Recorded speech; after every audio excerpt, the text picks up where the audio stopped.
Boa noite, pessoal. Meu nome é Felipe. Eu sou o Vinícius. E hoje a gente está aqui com o Paulo, diretor sócio da MBR Consultoria Empresarial. Paulo, você quer falar um pouquinho para a gente sobre a área de atuação, como é que funciona a MBR? Dá uma introduçãozinha aqui para a gente. Bom, primeiramente, boa noite, pessoal. Obrigado pelo convite aí, por a gente estar compartilhando conteúdo importante aí nesse momento. A MBR Consultores é uma empresa de consultoria empresarial, focada pelo setor de middle marketing, small business, pequenas e médias empresas, né? A empresa foi pensada e criada para atender um nicho de mercado que a gente entende que tem certa carência de informação, e a gente vem atuando nesse segmento já há 4 anos e tem colhido bons resultados. A gente tem vários clientes de vários segmentos, inclusive clientes no Brasil inteiro, onde a gente vem desenvolvendo trabalho de acompanhamento, desenvolvimento de planejamento estratégico, acompanhamento da área contábil, tributária, trabalhista das empresas, e dando suporte aí para todos esses empresários que acreditam e dão oportunidade para a gente desenvolver um bom trabalho no Legal, Paulo. Obrigado por estar aqui com a gente. Na verdade, a gente separou algumas perguntinhas que a gente queria fazer para você, até porque a gente sempre fala que o intuito dos nossos bate-papos estratégicos aqui, o intuito sempre é ajudar o empreendedor ou o pessoal que trabalha em alguma empresa a não entrar num pânico ou não cair nessa crise. Então, eu queria que você começasse aí. A primeira pergunta que a gente tem para você é: qual a importância da gestão financeira, a gestão de empresa atualmente, no que a gente vê hoje? Bom, não só no momento atual, mas em qualquer momento de qualquer empresa, desde a sua concepção inicial, do pensamento de abrir qualquer negócio, o planejamento financeiro estratégico é basicamente essencial para todos os tipos de empresa e todos os níveis de empresa, né? A gente vê no mercado aí que tem bastante empresários que prezam bastante por planejamento, por desenvolvimento da ideia, não só comercialmente, mas estrategicamente. Legal. E também pensam na forma de viabilizar isso financeiramente. Acho que o grande insight de todo negócio é ter o planejamento estratégico alinhado com o planejamento financeiro devidamente. Então, o primeiro passo, assim, por exemplo, a gente está vendo que tem uma crescente aí no mercado de pessoal autônomo, pessoal que está vendendo alguma coisa, está crescendo o número de microempresários. Então, o primeiro passo é um planejamento estratégico e um financeiro.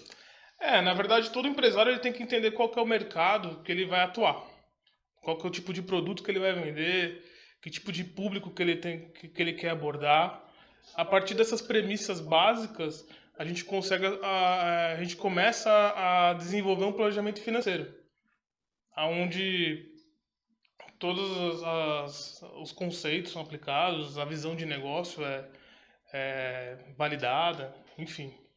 Até porque a gente tem que tomar um certo cuidado, né? Para a gente acabar não gastando mais do que a gente tem e também da gente tirar o melhor proveito do dinheiro, né? Porque se a gente não tiver um planejamento, principalmente um planejamento financeiro, fica muito difícil de a gente prever situações que possam, às vezes, ou beneficiar ou até prejudicar uma empresa, né? De repente a gente não tem um controle financeiro legal, um planejamento legal, a gente não sabe para onde está indo. É mais ou menos assim, a gente vai fazer uma programação de viagem de uma família. Vamos viajar para onde? Vamos para tal lugar. Então vamos ficar em tal hotel. O hotel custa tanto. Quanto vamos gastar de combustível? Se tiver algum imprevisto no meio do caminho, pode um pneu furar, pode ter algum problema mecânico. Então a gente tem que prever tudo isso. É mais ou menos nesse sentido para que exista o planejamento financeiro, não é isso? Na verdade, o planejamento financeiro é o que vai nortear todo o desenvolvimento e a evolução das empresas, né? A partir da sua criação, da sua concepção. Porque o empresário, basicamente, ele tem toda a ideia do negócio. Ele sabe como vender o produto, como fazer o produto, ele sabe viabilizar isso comercialmente e fazer com que a operação ela funcione, né? Mas o planejamento financeiro não é só planejar o financeiro, é acompanhar o desempenho financeiro, acompanhar se tudo que está proposto está acontecendo, acompanhar vários índices, nos nossos trabalhos a gente desenvolve índices de acompanhamento formatados para cada tipo de negócio, e isso vai dando as informações necessárias para os empresários, para os empreendedores irem tomando suas decisões com o pé no chão, com cautela e desenvolvendo seus negócios. Assim, bacana, assim, só para a gente deixar um pouquinho claro, a gente vai se aprofundar um pouquinho mais. O objetivo desse canal, o nosso objetivo da GoUp, do canal Bate-Papo Estratégico, é mais ou menos apresentar para o mercado a relação que tem diferentes setores da economia com o marketing digital, como é que eles caminham juntos. Então, aí, desde já, primeiro eu gostaria de agradecer, acho que faltou a gente agradecer o Leandro da Prime Monitoramento na nossa última live, né? Agora o Paulo aqui da NBR. E o que a gente tem que deixar claro, né, é que a importância hoje de um planejamento financeiro dentro do marketing. A gente vai explorar um pouquinho mais esse assunto, porque quantos clientes passam pela gente, quantos clientes, de repente, iniciam um trabalho, até mesmo de alavancagem de campanha, e nos perguntam, né? O quanto eu invisto, qual que é a minha capacidade de alavancagem. Coloco, sei lá, vou alavancar no AdWords, vou no Facebook, vou utilizar um YouTube Ads, quanto é que eu coloco em cada mídia. Para a gente, como uma área de marketing, a gente sabe o que a gente precisa para ter um determinado tipo de resultado. Porém, fica muito difícil a gente falar para o cliente o quanto ele deve investir se ele não tem um planejamento financeiro muito bem estruturado, muito bem definido, porque vai muito da capacidade de alavancagem desse cliente. De repente, a gente pode estar subestimando ou superestimando essa capacidade dele, né? Porque então a gente fica com uma certa dificuldade, porque assim, qual que é o budget que você tem, né? Esse budget vai variar, ele vai ser fixo, porque isso na verdade é um orientador para a gente desenvolver as nossas campanhas, planejar. Ó, você tem com esse valor, a gente tem 1, 2, 3, 4, 5 tipos de cenário. E aí você pode estar fazendo aqui, impulsionando um pouquinho mais aqui, segurando em determinado tempo, porque tudo isso interfere dentro de um planejamento de marketing, né? A hora que você posta, o custo por clique que você programa ali no Analytics ou no gestor de campanha. Então isso tem que estar muito definido e muito atrelado com a parte financeira. Então o objetivo hoje de a gente trazer o Paulo da MBR aqui não é simplesmente a gente falar que são mercados que caminham juntos, porque são dois segmentos da economia que são, digamos, caracterizados como os prestadores de serviços, mas é porque, realmente, para a gente ter sucesso, a gente tem que ter um planejamento financeiro. E é óbvio, né, que às vezes nem todo mundo consegue fazer um planejamento, iniciar um planejamento, e o Paulo aqui também está para de repente dar algumas dicas. Se você tiver alguma dica, pode perguntar para o Paulo, pode perguntar para a gente. Nossos canais aqui no YouTube e no Instagram estão abertos. A gente tem uma pessoa aqui que vai estar separando algumas perguntas e passando para a gente, tá bom?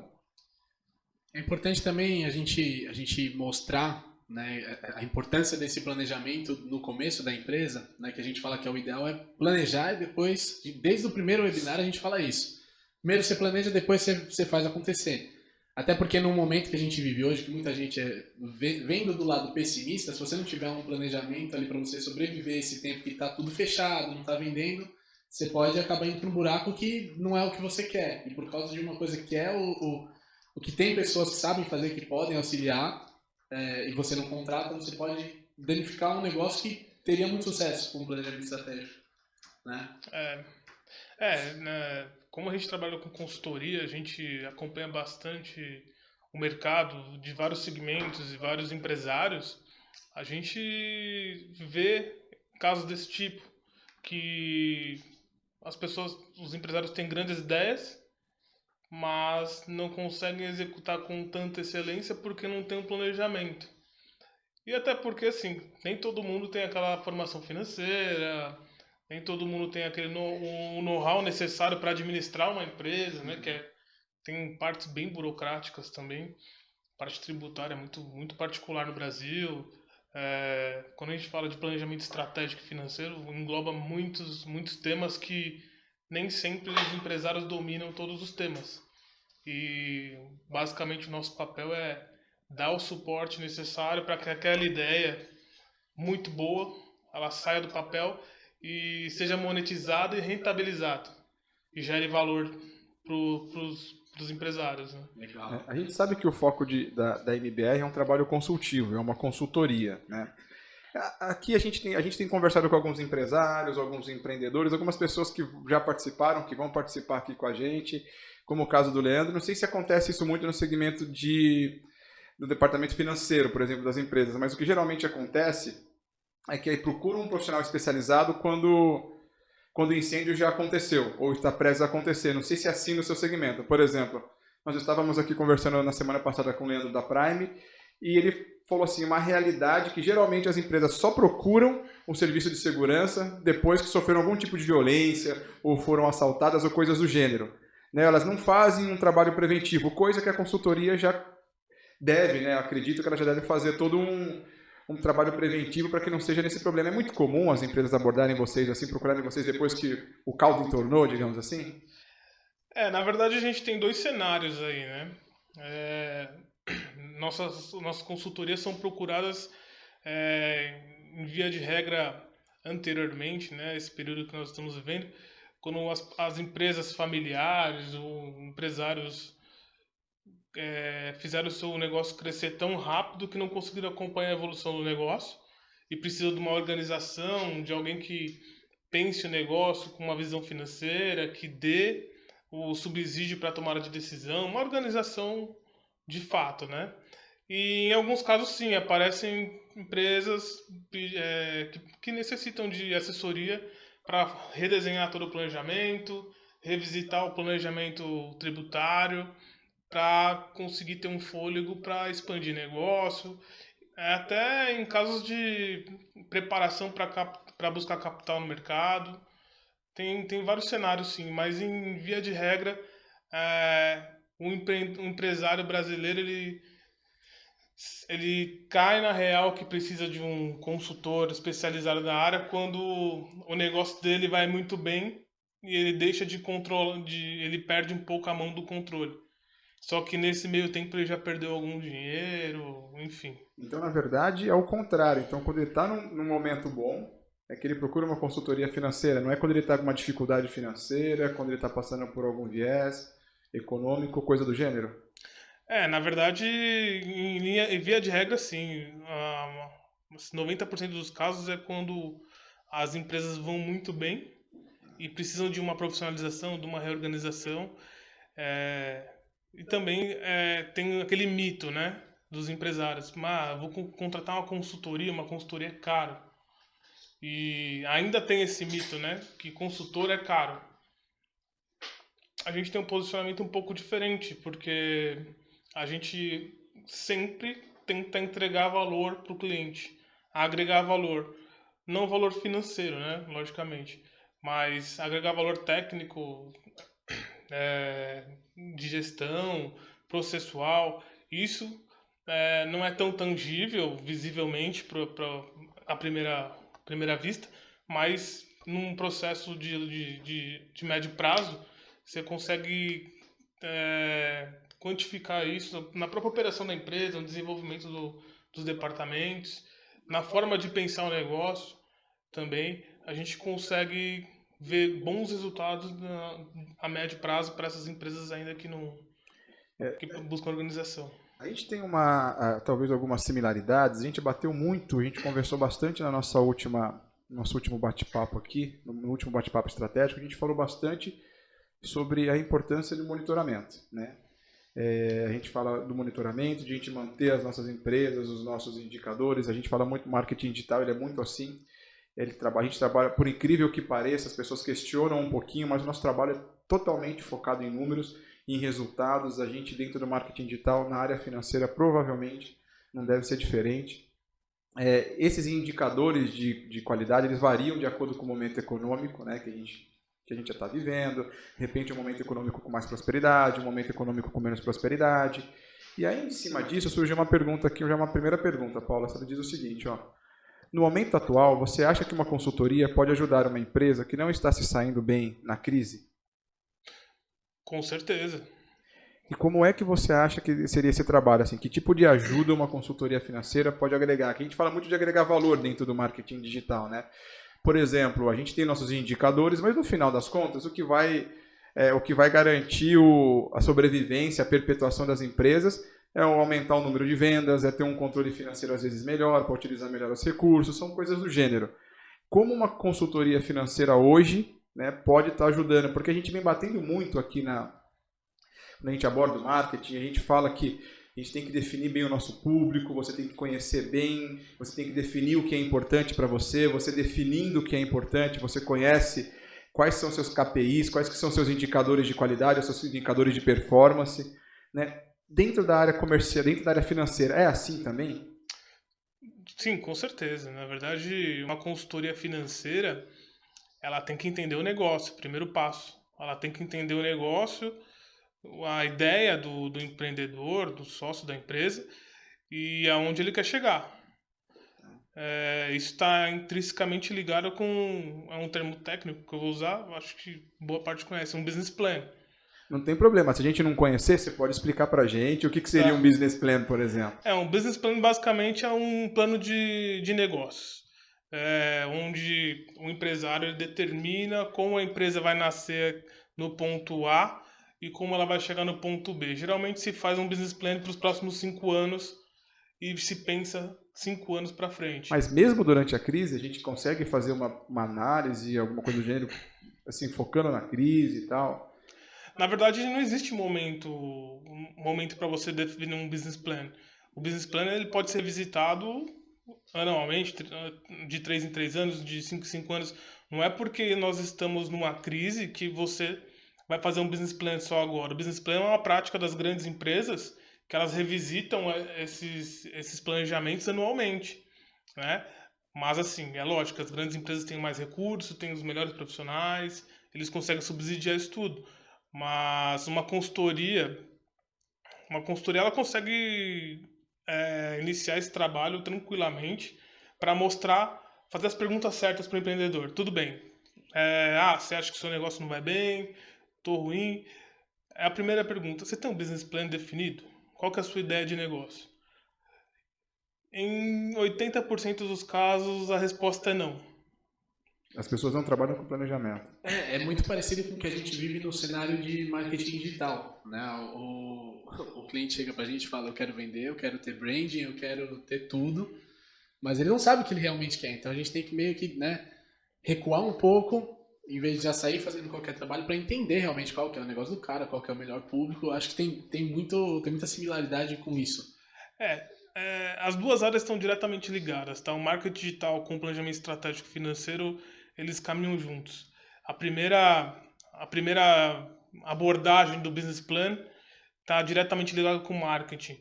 A gente vai discutir qual que é o público-alvo, se o produto é escalável ou não, qual que é o tipo de marketing, de abordagem que você vai fazer. E para isso tudo, logicamente, tem que ter um plano de marketing e um budget de marketing para operacionalizar isso, né? A gente está falando de gerar receita. Receita é o começo de toda operação de qualquer empresa no mundo, né? Nós trabalhamos para gerar receita, performance.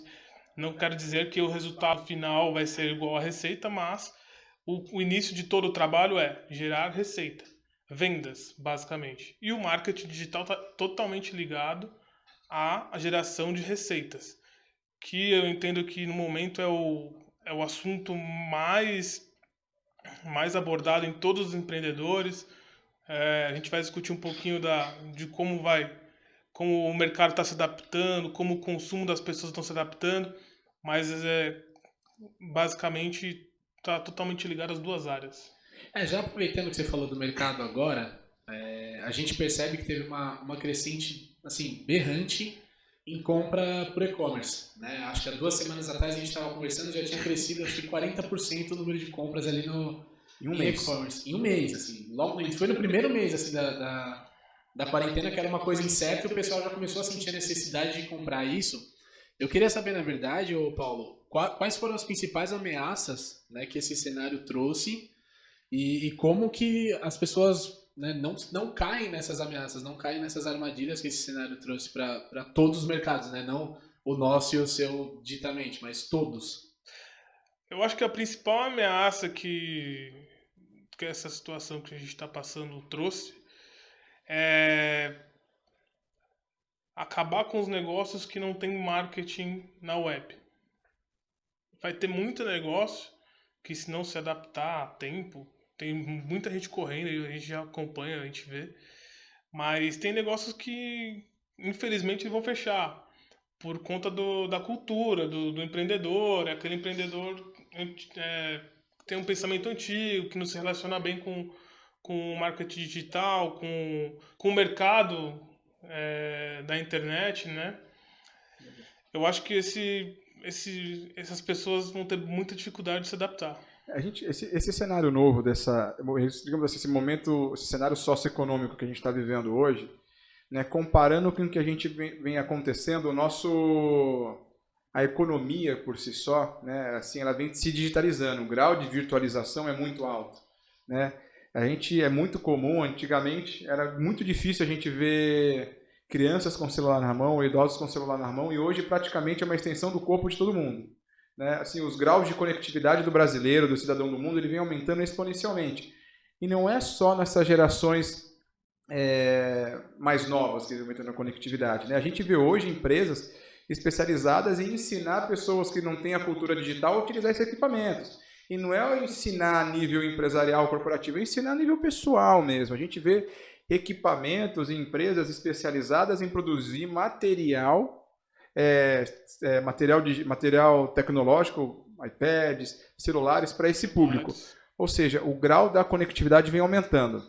A gente aqui na GoUp, a gente tem uma percepção que a gente tem que tirar alguma coisa de bom, mesmo por pior que seja o cenário. O que a gente está vivendo hoje, esse cenário horroroso, a gente não tem o que falar, assim, a gente não gosta de falar de crise, mas essa pandemia trouxe uma coisa que a gente jamais pensou em passar, né, que a gente ouvia falar em livros de histórias, lá, de repente, peste negra no século XVIII, aí, que mataram não sei quantos por cento da população mundial, a gente vê pessoas morrendo dia a dia, sendo contaminadas, a gente com medo de sair de casa, mas a gente tem que tirar, não sei se é uma lição boa, mas é uma realidade.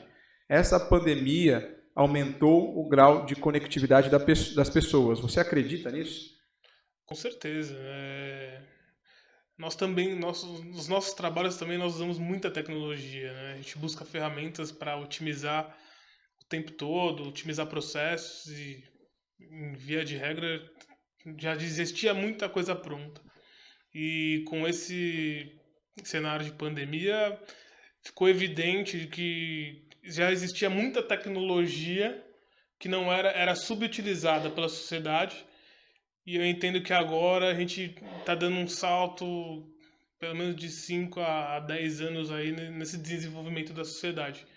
O pessoal tem usado bastante, todo mundo tem, pelo menos os empresários estão entendendo que é necessário, as pessoas estão consumindo via internet, via aplicativo. Existem casos de mercadinhos de bairro que estão vendendo via aplicativo já, né? Você vê que é uma mudança cultural absurda e em 2 meses, né? A gente está no terceiro mês. Estamos entrando no terceiro mês, já passamos Terceiro 60 mês. dias aí. Acho que a gente evoluiu 10 anos em 3 meses aí. Em termos você fala de conectividade. De conectividade. É porque o que a gente tem reparado, e aí eu queria tentar fazer um paralelo com a parte financeira. As pessoas hoje, as empresas, os profissionais liberais, eles têm procurado exatamente seguir essa linha do que você acabou de falar, Paulo, de utilizar melhor os recursos que já existiam. Muitos dos recursos que as empresas estão utilizando hoje, elas já existiam plataformas de e-commerce, já existiam marketing digital, já existiam as redes sociais, hoje as pessoas estão vendendo mais pela internet de maneiras diferentes. Né? Por exemplo, hoje quem não está trabalhando, ou está trabalhando de casa, ou está com uma jornada reduzida, está buscando uma fonte alternativa de renda. Então, está cozinhando para fora, está fazendo bolo, então essa pessoa acaba utilizando o LinkedIn, acaba utilizando o WhatsApp, acaba utilizando outras redes de comunicação. Né? E aí a gente fala um pouco, aí surgiu uma pergunta aqui da Maria, ela é bem interessante, que ela diz o seguinte, um trabalho de uma consultoria, ela ajuda uma consultoria financeira, vamos colocar uma consultoria de marketing paralela, porque as duas caminham juntas, ela ajuda o empreendedor a traçar novos caminhos, a traçar novos objetivos, ou simplesmente isso é algo que só acontece dentro de um planejamento de negócios, dentro de um business plan? Não, com certeza ela ajuda. Um trabalho de uma consultora pode fazer você mudar a forma de pensar o seu negócio. Ela pode ser disruptiva. Você pode estar fixado em algum planejamento que você acha que deve ser bom e você sempre achou. Quando vem um profissional consultor que já tem vivência de mercado, ele roda o mercado todo, vários cenários, e te dá uma opção a mais e você redesenha todo o seu negócio. Existem casos que já aconteceu conosco. A gente já chegou a dar soluções para o empreendedor que remodelou todo o negócio, a forma de pensar o negócio, né? E também tem a parte que é aquela parte mais contenciosa, né? Diminuir riscos, olhar para a parte mais conservadora da consultoria, que é, ó, tudo bem, vamos ser agressivos nas vendas, mas vamos tomar cuidado com esses custos, despesas necessárias. Eu acho que é super válido. Toda consultoria financeira, empresarial, ela tem muito a contribuir, sim. E aquele mito de, consultor vai vir aqui fazer consultoria e não acompanhar o resultado tem cada vez mais caído, porque o nosso mercado também está se adaptando. Porque a gente está trabalhando mais próximo dos empresários e gerando mais resultado, mais performance. Existem casos que existem consultorias que cobram success fee através de performance também. Tá. Assim, quando a gente fala um pouco de planejamento de negócios, de evolução, de crescimento, é óbvio que dentro de um plano de negócios a gente vai desenvolver alguns cenários, né? Sim. Então, sei lá, um cenário mais conservador, um cenário um pouco, sei lá, pessimista e um cenário mais otimista, digamos assim. A gente coloca aí pelo menos umas 3 variáveis, tá? Para a gente estar considerando. É óbvio que a gente jamais, em momento nenhum, a gente vai prever um movimento desse como que a gente está vivendo agora, como esse surto, desse surto viral que a gente que o mundo está sendo submetido, né? A gente não tem como prever, e essa pergunta saiu do Facebook, não tem como a gente prever isso, né? Então, já tendo consciência disso, que é uma coisa que a gente não pode prever, aí surgiu uma pergunta aqui: como eu posso otimizar o meu orçamento ou a sinergia a ser realizada para minimizar os impactos de uma pandemia? Então, acredito que eu estou tentando resumir a pergunta aqui, que ela veio bem grandona, mas assim, como eu posso otimizar o meu orçamento ante esse cenário da pandemia? Porque é algo que a gente não previu e que eu acho que nem o mais, digamos assim, o mais fera dos gurus ia conseguir prever, né? Realmente. Ninguém teria como prever a pandemia e realmente é um cenário imprevisível. Mas existem ferramentas, processos que você consegue sim prever. Basicamente, como eu falei do resultado, não quer dizer que toda a sua venda seja todo o seu resultado, nem que todo o seu lucro seja todo distribuído. O que num planejamento estratégico conservador a gente recomenda para os nossos clientes? Que sempre seja feita uma reserva para esses momentos de crise.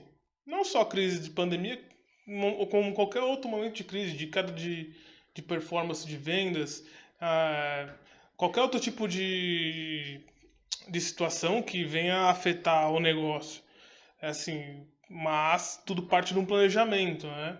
Da onde se busca uma performance financeira, se alcança a meta e após essa performance financeira seja feita uma reserva, uma contingência para esses casos fortuitos. Então, assim, sempre dá, a gente tem uma opção para prever. Não é que todas essas situações sejam imprevisíveis, não. A gente prevê isso num planejamento estratégico. Você não prevê exatamente a pandemia, né? Você prevê, por exemplo, pode acontecer tal coisa e você precisa ter um planejamento para sobreviver pelo menos, sei lá, 1, 2 meses, se acontecer alguma coisa, né? Tem uma ligação com isso, né? Na verdade, a gente depende do tipo de empresa e tamanho de empresa, a gente faz planejamento de contingenciamento. Legal. De recursos. Tem empresas que o planejamento básico é reter pelo menos 4 folhas de pagamento terem aplicadas do banco lá, para caso aconteça alguma coisa, já ter 4 meses de operação. Tem várias formas de se prever isso, não é nada imprevisível, desde que o planejamento seja executado com excelência. No nosso segmento a gente vê muito uma questão de frequência, né, continuidade e tudo mais. Se a gente faz um trabalho e para, e depois faz de novo e para, não tem muito... Esse é o ponto. Você não tem muita consistência. Mesmo você tendo o melhor dos planejamentos, se você, vamos dar um exemplo de SEO. Você faz um trabalho e para, a gente já citou isso em todas as nossas bate-papos estratégicos, mas é uma coisa que realmente é importante pra gente. E eu queria saber, por exemplo, para o seu segmento, isso também existe, por exemplo, não adianta fazer um pouquinho e parar, por melhor que seja o seu planejamento, se você fizer um pouco e parar, o resultado cai, coisa do tipo. Sim, é totalmente igual. Mas no nosso segmento tem uma questão que a gente aborda bastante, que é o equity. Equity quer dizer o quê? Qual que é o valor da sua empresa? O empresário tende a trabalhar pelo lucro, para retirar o lucro. No Brasil, pelo menos, essa cultura do empresário. E ele não vê o quanto ele está gerando de valor, quanto ele está aumentando o valor da empresa dele. Muito porque no mercado nacional, essas empresas de middle marketing, no mercado PME, esse conceito ainda é um conceito que está se disseminando, nem todo mundo tem um conceito de equity, mas o empresário, em linhas gerais, ele vê aquele resultado e ele retira para a pessoa física dele, para comprar um imóvel, comprar um carro, para viver bem, para viajar. Para benefício próprio e acaba retirando o valor da empresa, é isso? Isso, ele acaba diminuindo o valor da empresa, quando ele poderia reinvestir e aumentar ainda mais o valor da empresa dele. Então, assim como no SEO, qualquer empresa, Brasil, qualquer empresa do mundo, o equity é o que importa, na verdade, né? Não se discute isso nos mercados emergentes, nem nos pequenos negócios. Por quê? Porque esse assunto é mais discutido nas grandes empresas, nas operações de M&A. Não sei se eu acho que no caso pelo menos a gente tem percebido muito, porque quando a gente vai fazer um planejamento de marketing, e aí o Vini de repente vai me ajudar até a entender, principalmente quando a gente fala de redes sociais, uma coisa que é muito comum o primeiro assim, o empreendedor ele não sabe o que ele quer. Eu não sei se eu quero conversão, não sei se eu quero geração de lead, não sei se eu quero um trabalho de marca. Aí quando a gente explica para ele quais são essas variáveis, aí ele fala pra gente o quê? Quero tudo. Eu quero tudo a todo momento. Um site clássico, moderno, contemporâneo, né? Tem Exato, muito disso aqui, cara. É impressionante. Então, assim, aí a gente fica completamente perdido. Esse trabalho de equity, aí quando a gente explica, a gente fala assim, amigo, calma, espera um pouquinho, porque a gente não consegue fazer tudo ao mesmo tempo. Né? Você vai ter que priorizar alguma coisa em determinados momentos que você vai estar vivendo. Então, por exemplo, agora, cara, você está no momento sei lá, o seu segmento ele está suscetível a uma determinada sazonalidade, então o que você tem que fazer? Aproveita essa sazonalidade para vender. Então, vamos trabalhar a conversão. É hora de a gente vender. O mercado deu um baixa, de repente eu vendo alguma coisa relacionada ao inverno, eu vendo cobertor, por exemplo. No verão não vou vender cobertor. Mas isso não significa que eu tenho que parar minhas ações de marketing, o que vocês acabaram de falar. A gente tem que dar continuidade, a gente tem que perpetuar as nossas comunicações, a gente tem que perpetuar a nossa comunicação com o nosso trabalho de marketing digital. Então eu vejo esse trabalho de branding assim, muito parecido neste momento, porque o brand é um valor que você vai atribuir à tua marca. Quanto melhor você se posicionar no mercado, quanto mais carinho, mais cuidado, como é que eu posso explicar isso aqui? Quanto melhor o cliente ou o seu potencial cliente perceber a sua marca, maior é o seu, digamos assim, o seu peso no mercado, vai aumentando o seu equity. Então, a gente não pode dissociar uma coisa da outra. Seria mais ou menos isso, Paulo? Sim, na verdade, o que acontece no mercado? As pessoas não têm essa percepção de quanto que vale a sua marca, né? Dependendo até certos níveis de empresários não têm a noção do quanto vale a marca quando se discute isso. O cara fala de valor físico, né? Ele não tem a noção da marca dele, né? É intangível, a marca é um intangível, né? Quanto que vale a sua marca? Como que você está posicionado no mercado? Quanto que vale a sua empresa? A marca está dentro da empresa, né? E um trabalho de SEO perpetuando a marca, alavancando as vendas, qual que é o valor disso? Não é quantificado, né? E isso tudo é demonstrado num trabalho de valuation, onde é levantado qual que é o valor da empresa com a marca. É bem importante isso, abordar esse tema, porque é um tema também que eu acho que é pouco discutido e tem uma relevância absurda. A gente tem aqui uma pergunta que você pode ajudar a gente a responder. Ela veio para o marketing digital, mas ela acredito que aí, dentro do que a gente está conversando, ela meio que vai se encaixar no que a gente está conversando agora. Né? O Ricardo ele contextualiza aqui, não vou conseguir ler tudo o que ele escreveu, mas ele contextualiza, eu estou investindo, eu estou no momento, estou investindo em marketing digital, eu estou gerando uma quantidade de leads, eu tenho assim, um certo posicionamento, mas agora, no momento que está vivendo a economia, a gente provavelmente deve ter uma baixa na quantidade de conversões aqui, pelo que eu estou lendo aqui. O que eu devo fazer agora? Eu devo parar de investir em marketing digital e investir aumentar, potencializar a minha força comercial? Qual que é a tua percepção dentro desse cenário que o Ricardo perguntou aqui? A minha percepção é que assim, o marketing digital é a porta de entrada do cliente na sua empresa. Isso é inegável. Hoje não dá para abrir mão do marketing digital na empresa. Quem não tem, tem que ter, tem que correr, procurar GoApp, né, para ter. Opa, escutaram, a gente que está falando, é o Paulo que está falando. De preferência. A nossa própria empresa mesmo está buscando remodelar as formas de comunicar com o público, porque assim, a primeira vitrine que o público vai ver é nas mídias sociais, entendeu? E além de ser um investimento, eu entendo marketing como um investimento. A força comercial tem que ser bem avaliada, ela tem que performar, mas inicialmente ela é um custo, né? Então já aí a gente consegue distinguir bem um investimento de um custo, né? Eu acho que contabilmente, eu não sei, aí vocês devem falar, ela pode se encaixar como custo ou como investimento. Investimento é a percepção que o empreendedor vai ter. Respondendo um pouquinho a pergunta do Ricardo, eu acho que a gente não consegue, o empresário hoje moderno, ele não dissocia, ele não faz essa separação, isso aqui é marketing, isso daqui é comercial, é uma coisa só. Você tem que colocar tudo isso dentro de uma estratégia, Ricardo, e trabalhar as duas. Né? Tem um determinado momento que você vai falar assim, poxa, eu estou com excesso demais de leads e estou convertendo pouco. O que eu faço? E existem inúmeras ações para você fazer. Essas ações podem ser tanto digitais ou como ações offline. Tá?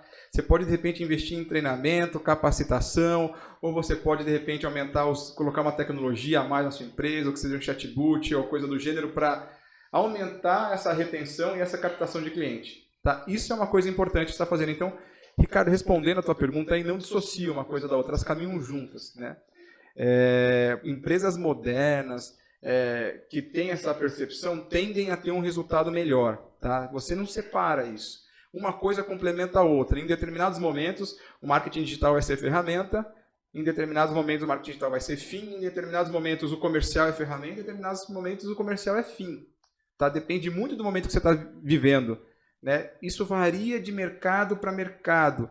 Não é só a sua receita, varia às vezes de mercado, varia às vezes de perfil de público-alvo, varia às vezes de sazonalidade. Por exemplo, eu não sei se vocês já receberam, ou algum de vocês já recebeu, eu estou recebendo uma comunicação assim, ó, você não vai participar de festa junina?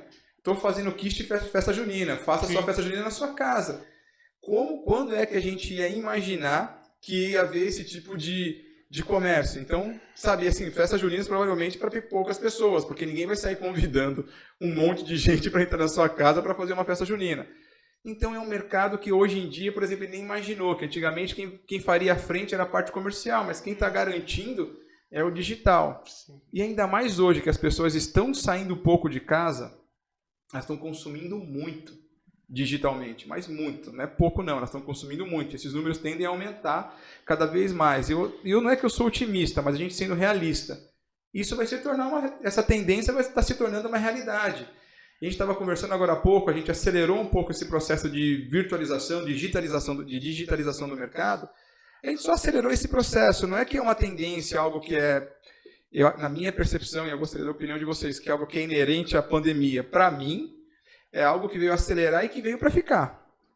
Com certeza, eu entendo que esse mercado ele vai se desenvolver cada vez mais. Se nós avaliarmos os grandes marketplaces, tá aí a resposta, né? Os caras estão vendendo cada vez mais, estão criando plataformas para os pequenos empresários venderem junto com eles. Então, acho que é um mercado que não tem volta. E é uma forma nova de consumir, né? Eu acho que pela comodidade, falando como comprador, né? Como consumidor, Como né? consumidor, fica muito mais fácil de você realizar compras. Agora, pensando como os empresários têm assim, eu tenho visto muito isso, antes tinha opções. Né? Não, eu posso ter um e-commerce, eu posso vender o meu produto por ali, mas eu prefiro ter um vendedor que vai lá, eu vou sentir o cara.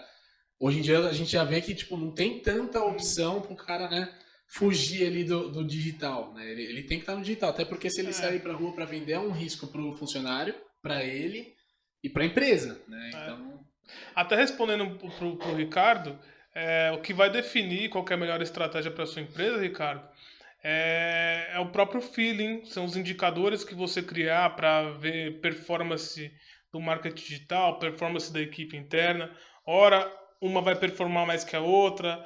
O grande segredo é conseguir equilibrar e acompanhar bem de perto nesse momento, né? Um momento que nós estamos buscando vendas, expandir e para sobreviver, na verdade.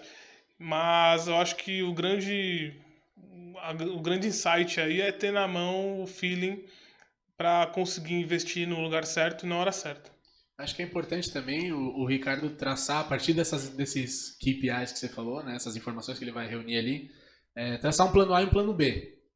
Né? Que nem a gente, o nosso plano A, né, geralmente era ligar para o cliente, para entender a necessidade, né, a gente tem uma inteligência de mercado, mas com essa questão de home office, todo mundo em casa, ficou um pouco mais difícil esse contato. Até a nossa mecânica aqui internamente de apresentação de marca, a gente chegou num determinado momento em que a gente falou assim, agora não adianta a gente querer vender, focar na conversão, porque não tá tudo o empreendedor ele está um pouco inseguro. A gente sabe hoje da necessidade do marketing digital para as empresas. A gente sabe que as empresas precisam, a gente sabe que essa pandemia, esse momento só fez evidenciar a necessidade do marketing digital.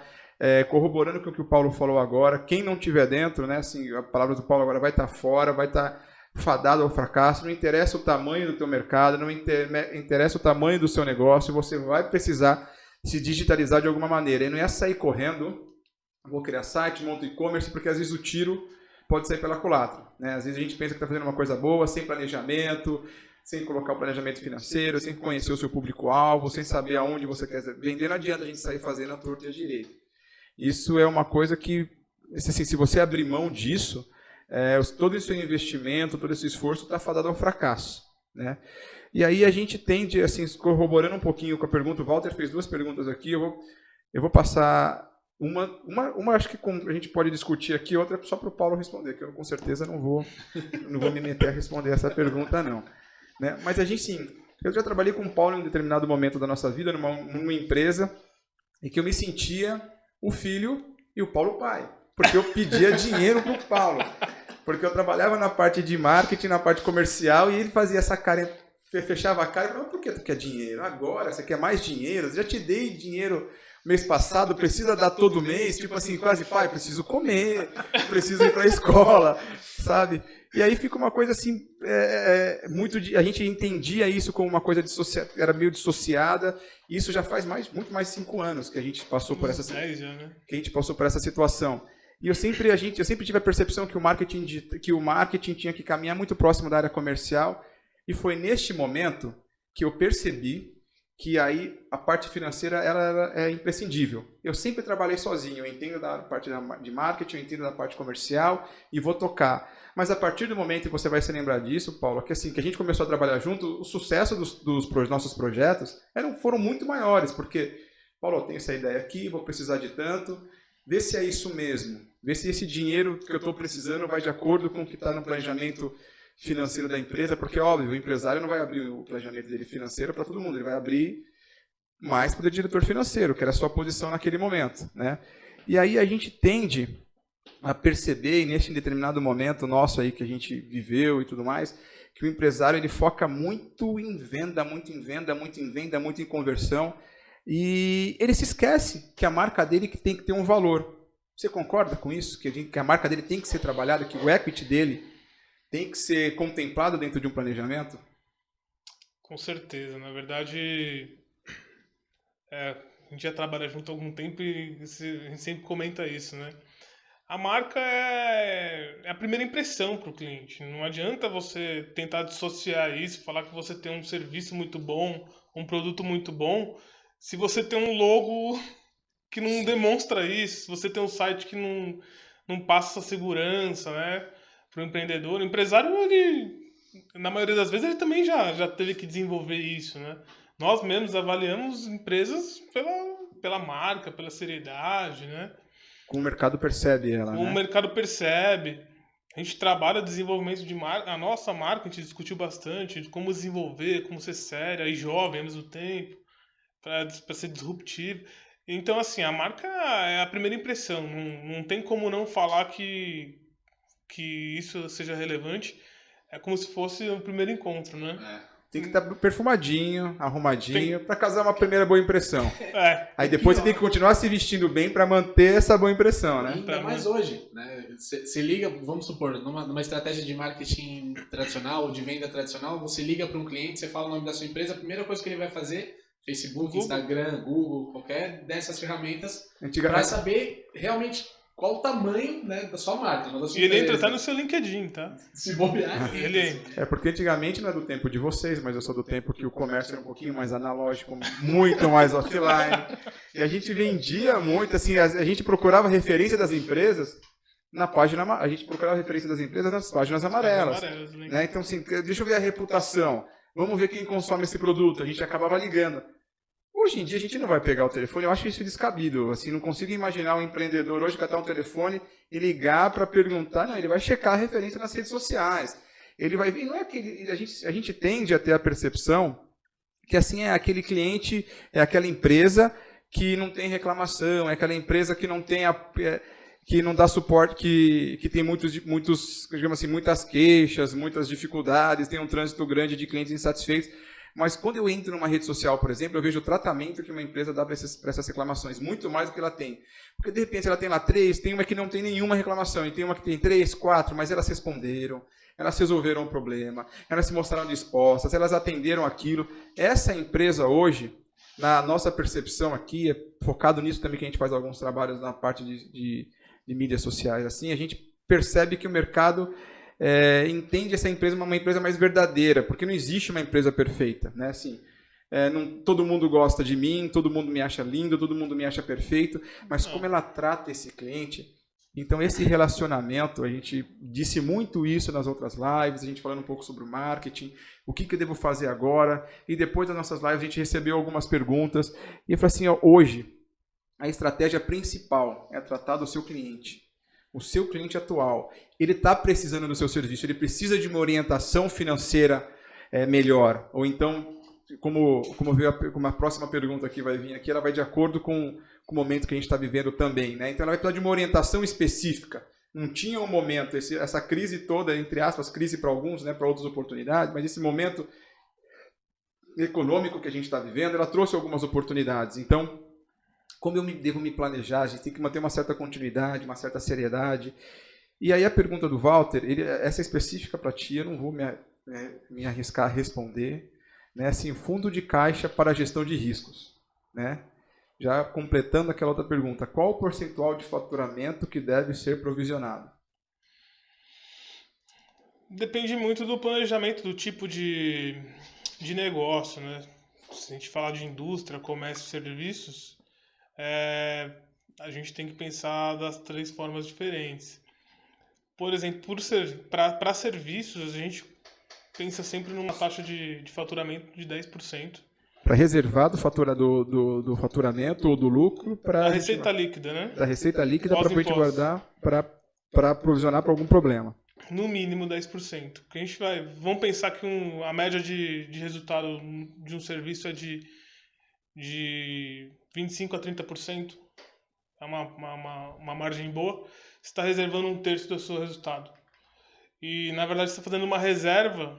Essa reserva pode ser não realizada no futuro, você pode reinvestir, gerar mais equity. Se você não utilizou ela para alguma eventualidade, você acaba você acaba reinvestindo na empresa. A ideia é que seja feita dessa forma. Já no comércio, que a margem chega a 18, 20, fica mais apertado, eu indico sempre tentar mensurar 1/3, perto de 1/3 do faturamento. Tá. Para todos os segmentos, na verdade. É que, assim, é muito particular, né? O perfil da indústria, a indústria precisa de mais matéria-prima para produzir, dar vazão de faturamento. Comércio, ele precisa de matéria para revender. E serviço é mão de obra mesmo. Mas aí, assim, vai muito do planejamento estratégico. A gente costuma dizer que a empresa, e assim a gente observa muito isso quando a gente faz um planejamento de marketing digital, e tem até algumas perguntas que a gente refaz o nosso briefing para os nossos clientes pelo menos uma vez por ano. A cada ano a gente vai refazendo o briefing. E a gente recentemente não, já faz uns 2 anos, a gente coloca algumas perguntas, parece aquelas perguntas de banco, sabe? Quando você vai avaliar o perfil, eu vou avaliar o perfil do investidor, você é agressivo, você é conservador, tal, porque a gente tem que entender também, e eu acredito nisso, a gente acredita cada vez mais nisso, que a empresa ela vai refletir o pensamento do seu board de executivos, do seu dono, da sua liderança. Então, se é uma pessoa mais arrojada, eu acho que esse percentual vai acabar aumentando. Ele vai investir mais na empresa porque ele é mais arrojado. Não é que ele seja inconsequente, mas ele é um pouco mais arrojado. Se é aquela pessoa um pouco mais cartesiana, mais matemática, mais conservadora, eu vou guardar um pouquinho mais de dinheiro, porque pode ser que venha uma pandemia, pode ser que tenha algum problema, um tsunami, alguma coisa do gênero, e eu estou preparado para isso. Então, eu acredito que esse planejamento, não sei, aí tem muito a ver também com o perfil do empresário ou não. A gente tem determinado uma faixa e você tem que colocar esse provisionamento nessa faixa. Na verdade, faz muito sentido o que você colocou, mas assim, como consultores que somos, conservadores que somos também, né? Porque se der errado, o consultor... Mais ou menos, eu vou falar para vocês o seguinte, eu sou conservador de acordo com o meu cliente. Se o cliente quer que eu seja conservador, eu serei conservador. A gente tenta fazer as perguntas certas para eles, os porquês, né? Os 5 porquês, né? Para que você precisa gastar, para onde você vai investir, o que você espera qual que é o ROI que você espera para gastar esse dinheiro. Como consultor, a gente tem que ser conservador mesmo e blindar o máximo possível a operação dos clientes. Mas depende muito, sim, do perfil do empresário e tal. A gente recomenda que seja conservador, né? O financeiro sempre vai ser conservador, na verdade. É verdade. Aqui tem uma pergunta interessante, eu vou tentar resumir de novo aqui para você. Assim, a quantidade de empresas hoje que estão trabalhando no home office são absurdas. A gente cresceu, a nossa realidade de trabalho mudou. Né? Aqui mesmo a gente já pensa em dar continuidade nesse trabalho, parte do part-time, parte do nosso trabalho obrigatoriamente vai ser. Hoje é livre, né? Assim, quem trabalha no escritório tem a possibilidade de escolher se vem para casa ou não, tal, porque a gente estabelece uma rotina de trabalho de acordo com a metodologia nossa. A gente tem uma linha aqui na Guap meio horizontalizada, a gente evita a verticalização, tal, mas 70% das empresas que têm um modelo de gestão matricial ou mais verticalizado, elas estão acordando para essa nova realidade. Né? E aqui tem um dado que o Eduardo colocou, que 70% das grandes empresas devem continuar o home office depois da pandemia. Você sabe que isso em algumas situações pode gerar bons resultados. Aí ele levanta uma questão aqui, que aí eu vou colocar a minha consideração e eu gostaria da sua. Né? Ele coloca assim, quem não se digitalizar se tornará arcaico frente ao mercado. Eu acho que é o seguinte, quem não se digitalizar não está mais no mercado. Está fora. Sabe assim, até se a gente for para o interior, do Brasil, no interior de São Paulo, não, porque é talvez um dos estados mais desenvolvidos aqui, mas se a gente for para qualquer interior do Brasil, a gente vai ver empresas conectadas, pessoas se conectando através de celular, através de redes sociais, através de vários canais de comunicação. Então a pessoa ela está conectada. Assim, o fato de ela se digitalizar permite, quanto mais ela se digitalizar com planejamento de maneira inteligente, melhor é o resultado que ela tem.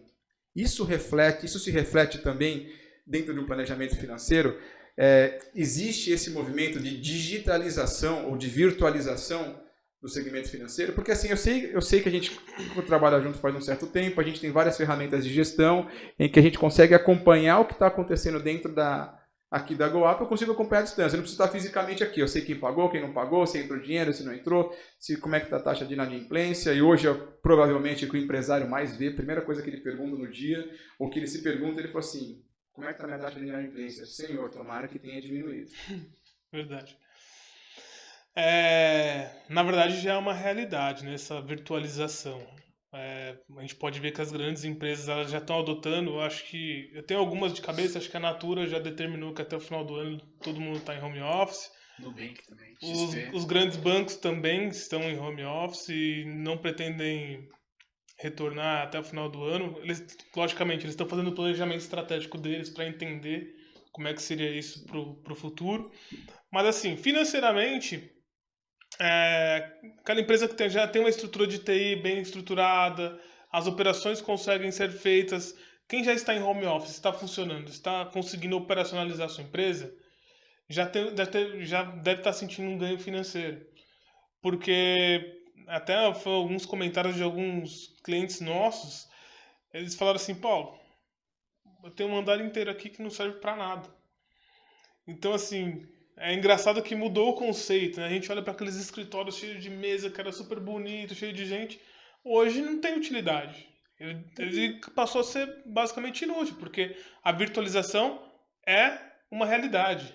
Ponto. Quem quiser. E aqui pra gente que está nos grandes centros, né, Paulo, assim, São Paulo, Rio de Janeiro, acho que Belo Horizonte, talvez não só nas capitais, mas a gente tem grandes centros, até como Campinas aqui, algumas regiões, a gente, com esse movimento de digitalização, ou do home office, né, a gente agrega muito valor pra gente, não é só a gente falar assim, é só pro funcionário, pro colaborador da empresa, não, o fato de você não gastar 3, 4 horas no trânsito, né, assim, aumenta a tua qualidade de vida, de repente você começa a direcionar melhor esforços, ou de repente se planejar para coisas que você não fazia, ou é um curso, porque hoje os cursos de qualificação hoje estão todos aí no ambiente digital, quem não tinha está correndo para ter, né? Você consegue de repente cuidar um pouquinho mais da sua saúde, se alimenta melhor, porque você está dentro da sua casa e você acaba comprando alimentos mais saudáveis, ou então você acaba se planejando mais, né? Então essa é para fazer um exercício, uma atividade física, né? Porque às vezes a gente negligenciava porque a gente falava assim, poxa, como é que eu vou sair hoje do Tatuapé, vou vir para Vila Olímpia, gasto 2 horas para vir, 2 horas para voltar e vou fazer academia? Vou treinar? Vou trabalhar que nem doido e vou fazer academia? Não dá, né? Assim, e se você vai fazer, você vai se prejudicar de qualquer jeito, porque você vai ter uma perda em termos de sono, em termos de qualidade de descansar e tudo mais. Então, uma coisa que era para ser positiva acaba se tornando negativa. Então, esse movimento, eu acho que ele talvez veio para ficar em algumas empresas com maior intensidade, outras com menos intensidade. E aqui a gente acaba, assim, o nosso bate-papo está caminhando para o final, e a gente sempre faz uma pergunta, o que a gente pode esperar? Né? Assim, a gente está num momento ímpar, hoje, acho que das nossas vidas, né? Como a gente estava comentando, a gente conversa com algumas pessoas que têm um pouquinho mais de idade, e elas falam assim, poxa, Felipe, eu nunca passei por isso. Pessoas com 80, 90 anos de idade, os nossos avós, os nossos tios, eu nunca passei por uma situação dessas. Então, dentro da tua percepção de mercado, que é um cara experimentado, um cara vivenciado, que corre várias empresas, que conhece vários segmentos, o que o empresário, o que o empreendedor pode esperar? Né? O que ele pode estar esperando?